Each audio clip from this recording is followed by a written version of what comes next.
मृत्यु के बाद क्या है, भविष्य या कुछ नहीं? मनुष्य हमेशा यह सवाल करता रहा है कि शारीरिक मृत्यु के बाद क्या होता है। प्राचीन सभ्यताओं से यह प्रश्न मानव चेतना के साथ एक गहरी आवश्यकता के रूप में जुड़ा रहा है, जो अस्तित्व के अर्थ को समझने की कोशिश करता है।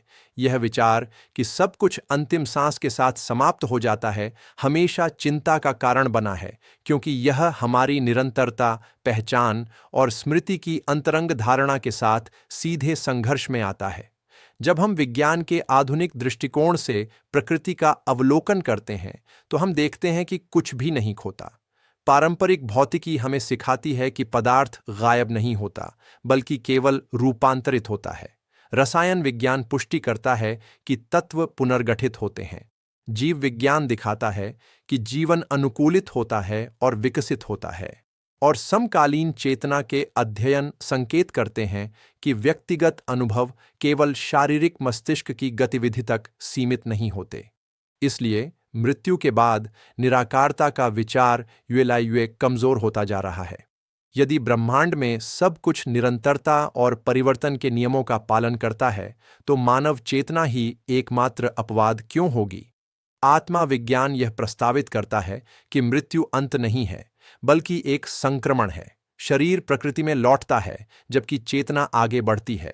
अपने साथ वह सब कुछ ले जाती है जो उसने वास्तव में बनाया है, उसके मूल्य, उसके सीखने और उसके चुनाव। यहाँ प्रस्तुत भविष्य का सिद्धांत बाहरी पुरस्कारों या मनमाने दंडों के बारे में नहीं है, बल्कि चेतना की अवस्थाओं के बारे में है। प्रत्येक प्राणी मृत्यु के बाद ठीक उसी नैतिक और भावनात्मक स्तर पर जागता है जो उसने जीवन के दौरान विकसित किया है। कोई जादुई कूद नहीं है, न ही शाश्वत दंड है। वहाँ निरंतरता, जिम्मेदारी और विकास का अवसर है। आधुनिक गहन मनोविज्ञान इस दृष्टिकोण को मजबूत करता है कि चेतना अचानक परिवर्तनों के साथ नहीं मिटती, बल्कि धीरे धीरे पुनर्गठित होती है। जैसे कोई व्यक्ति एक सपने से जागता है, आत्मा भौतिक जीवन से एक व्यापक वास्तविकता में जागती है, अपने साथ अपनी भावनाएं, विश्वास और धारणाएं ले जाती है। यह समझ एक शक्तिशाली प्रभाव लाती है। जीवन को उद्देश्य मिलता है। यदि हम शून्य की ओर नहीं बढ़ रहे हैं, बल्कि उस भविष्य की ओर बढ़ रहे हैं जो हमारे होने के साथ संगत है, तो हर चुनाव का वास्तविक अर्थ होता है। विकास एक धार्मिक बाध्यता नहीं रह जाता, बल्कि स्वयं के अस्तित्व की एक प्राकृतिक आवश्यकता बन जाता है।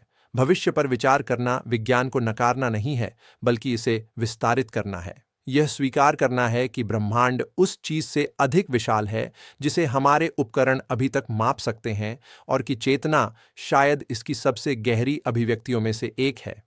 यदि यह विचार आपके लिए समझ में आया है, तो इस सामग्री को साझा करें, अपनी टिप्पणी छोड़ें और इस संदेश को और अधिक लोगों तक पहुंचने में मदद करें जो जीवन के अर्थ को समझने की कोशिश कर रहे हैं।